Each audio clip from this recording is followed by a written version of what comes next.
میں غریب باپ کی ایک خوبصورت بیٹی ہوں۔ میرا باپ خود بھوکا رہ لیتا لیکن مجھے پیٹ بھر کر کھلاتا تھا اور اس نے ماں کی طرح میری پرورش کی۔ جب میں جوان ہوئی تو میرے باپ نے ایک دن مجھے پاس بلایا اور کہنے لگا کہ میری پیاری بیٹی، تم چھوٹی سی تھی جب تمہاری ماں دنیا چھوڑ کر چلی گئی۔ میں نے اپنی ساری جوانی تمہاری پرورش کے پیچھے قربان کر دی اور اپنی خواہشات کو دبائے رکھا، یہاں تک کہ دوسری شادی بھی نہیں کر پایا۔ آج میں کمزور اور بوڑھا جبکہ تم جوان ہو چکی ہو، مجھے آج تم سے ایک سوال کرنا ہے۔ امید ہے کہ تم مجھے خالی نہیں لوٹاؤ گی۔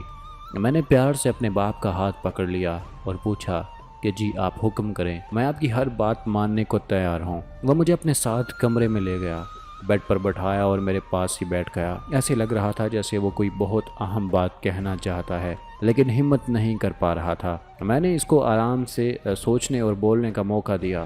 تھوڑی دیر بعد اس نے سر اٹھایا اور منہ دوسری طرف پھیر کر کہنے لگا، مجھے تم سے کہتے ہوئے شرم آ رہی ہے لیکن بات یہ ہے کہ مجھے اب جسمانی اور ذہنی سکون کی ضرورت ہے۔ میں عمر کا آخری حصہ اپنے خواہشات کی تکمیل کر کے جینا چاہتا ہوں اور اس کے لیے مجھے بہت سے پیسوں کی ضرورت ہے۔ میں نے ایک گاہک سے بات کر لی ہے، وہ 25 لاکھ میں تم کو خریدنے کے لیے تیار ہے۔ یہ 25 لاکھ میرے بڑھاپے کے لیے کافی ہیں۔ اگر تم راضی ہو تو ٹھیک ہے، ورنہ میں ایسے ہی ترس کر اپنی زندگی کے آخری چند سال گزارنے کے لیے تیار ہوں اور تمہاری کسی شریف آدمی سے شادی بھی کروا دوں گا تاکہ تم کو بھی عمر بھر کے لیے سہارا مل جائے۔ یہ کہہ کر میرا باپ خاموش ہو گیا۔ میرا جسم کانپ رہا تھا۔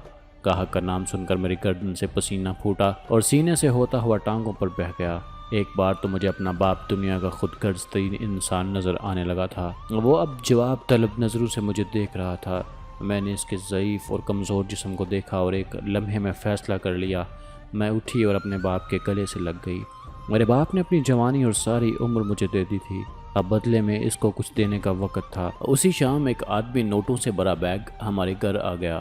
اس نے 25 لاکھ گن کر میرے بوڑھے باپ کے ہاتھ پر رکھے، میرا ہاتھ پکڑ کر گاڑی میں بٹھایا اور انجان منزل کی طرف روانہ ہو گیا۔ میں نے مڑ کر آخری بار اپنے باپ کو دیکھ لیا تھا۔